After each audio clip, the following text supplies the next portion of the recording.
तो जैसे कि आप हिंदी साहित्य में प्राचीन आर्य भाषा के बारे में आपको पता होगा।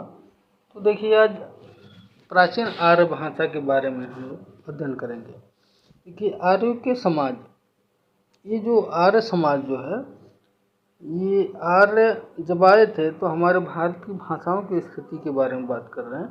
देखिए, आर्यों के भारत आगमन के समय इनकी भाषा ईरानी से अधिक भिन्न नहीं थी। भारत में आने वाले आर्यों के दल अपने साथ अपनी सुविकसित भाषा और यज्ञ परायण संस्कृति भी लेकर आए। अगर यह प्राचीन ईरानी संस्कृति की ओर ध्यान दे तो मालूम पड़ता है कि भारत में प्रवेश करने से पूर्व ही आर्यों ने इंद्र, मित्र, वरुण आदि देवताओं की उपासना प्रचलित थी। भारत में बस जाने पर यज्ञों के विधि विधान में विकास होता गया। आर्य कृषि देवताओं की प्रशंसा में सूक्तों की रचना करते रहे। यह सूक्त परंपरागत पूर्ण रूप से कृषि परिवारों में सुरक्षित रखे जाने लगे। बाद में विभिन्न कृषि परिवारों में सूक्तों का संग्रह किया गया। यह संग्रह ऋग्वेद संहिता के रूप में हुआ। यज्ञों के विकास के साथ साथ वैदिक वाङ्मय में विशेष वृद्धि होती गई। वैदिक साहित्य के अंतर्गत 3 विभाग हैं। पहला है संहिता, दूसरा ब्राह्मण, तीसरा उपनिषद। तो संहिता भाग में ऋग संहिता के अतिरिक्त यजु संहिता, साम संहिता एवं अथर्व संहिता। यजु संहिता में यज्ञों के कर्मकांड में प्रयुक्त मंत्र संग्रहित है। इसके मंत्र यज्ञों में प्रयोग के क्रम में रखे गए हैं और पद के साथ साथ गद्य में भी अनेक मंत्र इसमें उपलब्ध होते हैं। यजुर संहिता कृष्ण एवं शुक्ल इन 2 रूपों में सुरक्षित है।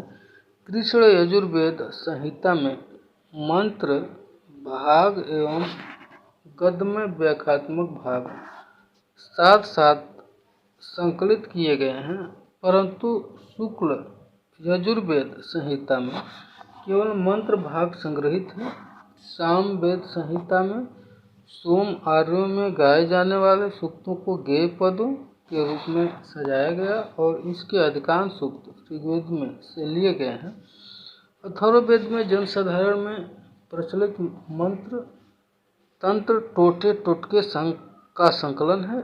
इसकी सामग्री ऋग संहिता की जैसी प्राचीन है, परंतु चिरकाल तक वेद के रूप में मान्यता प्राप्त न होने के कारण इसकी भाषा का प्राचीनतम रूप सुरक्षित नहीं रह सका।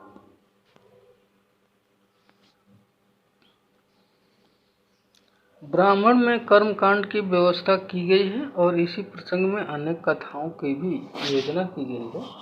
प्रत्येक वेद अपने अपने ब्राह्मण ग्रंथ हैं। ऋग्वेद के प्रधान ब्राह्मण ग्रंथ